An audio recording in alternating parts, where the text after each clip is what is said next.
Hello everybody, this is Joe the Maniac, and it's time for the Maniac2React. It's a little late at night for me to actually do a sunglasses thing in front of the camera, so I'm just going to go straight to it. So we're going to be talking about a movie that takes place in a city. It has to do with magic, and only a select number of people can practice it. They transport between different places. And there is unsettling, people who are fighting against each other with magic, as well as trying to fight with people who don't practice magic. I am, of course, talking about Doctor Strange. No, I'm just kidding. I'm just talking about Fantastic Beasts and where to find them. I just got out from the theater, and I gotta say, this was really nice for a movie. Now, quick background. Number one, I'm going to mess up on names, so I'm not going to worry about them too much for this review. Number two, I have only seen, movie-wise, for Harry Potter, I've seen up to the 4th movie. And even that one, I don't really remember it that well, but I don't think it really matters how little I know of the Harry Potter universe, because this is kind of a spin-off. This is the intent that, yeah, it does reference Hogwarts and Dumbledore, but only for like 2 lines in the whole movie. So you really don't need a background of Harry Potter to really understand what's going on. You get the idea pretty much just from the movie itself about magic, fantasy and creatures, and so on. Think of it, if you're not a Harry Potter fan, think of it like Pokemon. If Pokemon were real and dangerous in an urban society, put that in around 1900s, 1920s maybe at most, and there you go. Just replace magic with Pokemon. So, no, really, this was a great movie. I really liked it. There are a lot of great actors in it. Even though I don't really know them from any other movies, I think they did the parts very well for what they needed. It did have a couple of surprises in there. I wasn't quite surprised as far as who the bad guys were. It kind of, makes it obvious right away. But it also makes it a little bit mysterious because it's like, well, you don't know if they're entirely bad or how much of the plot they're bad with. But I kind of got the impression right away, there's one bad guy, there's another good guy, and, the rest pretty much works out. As far as the bad guy, he did have some reveals, and it was pretty interesting. A little bit, something I didn't expect, but not too bad. I think it was, done pretty well. Although, in my case, I feel like it was predictable. So, what's the movie about? So basically, the movie is about this one wizard. If I'm understanding this correctly, and I could be butchering it a bit, one wizard unleashed a whole bunch of creatures into America, and then another wizard that specializes in learning about creatures and, studying them, even pretty much a zoologist of magical creatures, goes to America trying to recapture them. And, unfortunately, he releases a couple, too, because he has a suitcase that, opens up in his entire, his entire zoo. So, yeah, he has to get some of them back, and then he has to get the ones that are going throughout the city. There have been reports of a mysterious creature that's only really described as, a cloud-like entity, and just kind of swoops in and out. It destroys buildings, it goes all different places, and basically this is a creature that that works off of fear and anger, and those, it's just very strong in those emotions. However, apparently this isn't a creature that lasts that long. Allegedly, it goes for about 10 years, but they haven't been seen in decades, so it's kind of skeptical as to, does this creature exist, or no? And, it's actually pretty interesting as far as how that all plays out, because that's really, the big creature you gotta have to worry about throughout the entire movie. A lot of mystery to it. And there's also a society in America called MACUSA, the Magical Council of the United States of America, or something, Congress maybe, I forget exactly. But basically this council that tries to protect people who don't practice magic, no mages, and just tries to keep the magic at a minimum, so that way society can keep working around that. Wizardry is really not accepted in the society.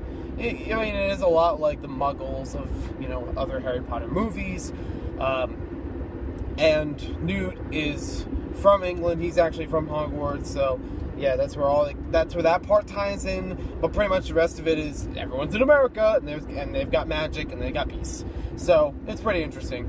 I thought, for the most part, like action-wise, it was alright. It was doable. It did have, I mean, I watched it in 3D, and there were some scenes where it felt like this is a 3D type of thing. Like, there was a scene early on about this, I think it was called an Obscurigo, or Obscuro, something like that. That's the cloud-like creature that, you know, works off of fear and anger. It had that showing in the beginning for a brief time, but you see it from the beast perspective. So you don't really see exactly what it looks like, but it kind of makes sense because then it leaves the mystery of what it is and how it operates. But it also just creates a 3D ride because you see it like swerving in and out of buildings. Like it destroys the side of one building and then it swoops around into the streets. It's okay. I think it could be something you could watch without 3D and still get what it's going for. It's not necessarily designed for like, ooh, look what we can do here. So, honestly, 3D effects, they're okay to me. They don't really, like, wow me as much as they used to. In a few cases, I think it's a bit cliche because it's like, ooh, look at this. It's away from the screen. So it's, like, not really that appealing. You know, it's not entertaining, all these. So, anyways, Newt gets caught up with this other guy. I believe his last name was Kowalski. He used to work in the army. He works in a canning food factory. He wants to get out of that and start his own business as a baker. And, well, like, they get caught up at a bank, and there's, like, a couple of creatures that get loose in there. So, you know, at some point, there's also this person that used to work with Makusa, or kind of works in, like, a downstairs portion now, kind of, like, demoted or whatever, and she was good. I think it was pretty good. I got a little bit confused from, like, previews and things, because I thought the thing on her head, I couldn't tell if it was her hair or some kind of weird helmet, and it's pretty much her hair, so whatever. That's just my own thing, but anyways, there was also, I think, her sister, and there was actually a nice bit of romance. It didn't intervene with the plot, but it made sense with what it did. There were a few times, now I'm bringing up those major, but not as major characters. There were a few times in the movie where I'd say it was a little bit lackluster because there was excessive, like, I mean, it was, like, funny because they were laughing, but it wasn't really needed. I feel like it was, like, a little bit overdone. For example, Kowalski, a couple times when he would, like, see something surprising, he would just have, like, a, huh! And kind of an unexpected noise, but it's kind of funny at the same time. But there was later on, he goes with them to basically a magic version of a speakeasy, and he has some drink, and then he, like, laughs afterward, and it's just like, you don't need to keep doing that. You know, we get it. We know he's bewildered. He doesn't really understand the magical world, but he still has to grasp it. He also had a couple times where she's just, like, walking around with a gaping mouth. And honestly, it's just, like, at some point, I would imagine he would just, like, you know, it's just, like, it's weird, but grin and bear it. And just, like, embrace it a bit. Because, you know, for a while he has to.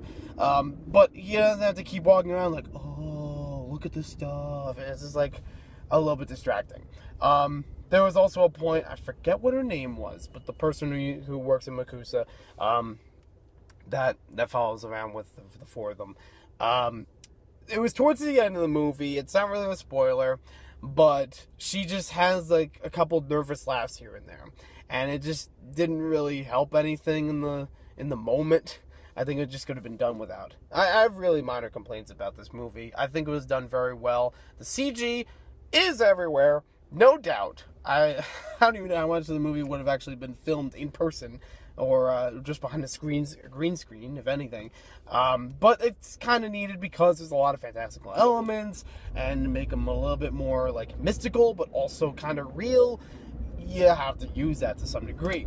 I find it a little bit inconsistent, though, that a lot of times when they're using magic, they don't need to say it. And I thought I remember, ooh, look at that moon outside. I thought I remembered from, you know, the other Harry Potter movies, you kind of need to say the spell you're going to use. And a bunch of times they're just like doing a certain gesture with the wand, and then the spell works just as they need it to. Also, they don't seem to use spells for a bunch of wizard characters. They don't seem to use the spells in order to transport to places, because you'll just see them in one moment and then they need to transport to somewhere and they just see like a whoosh and just they're gone and somewhere else. I don't know. Again, I could be wrong.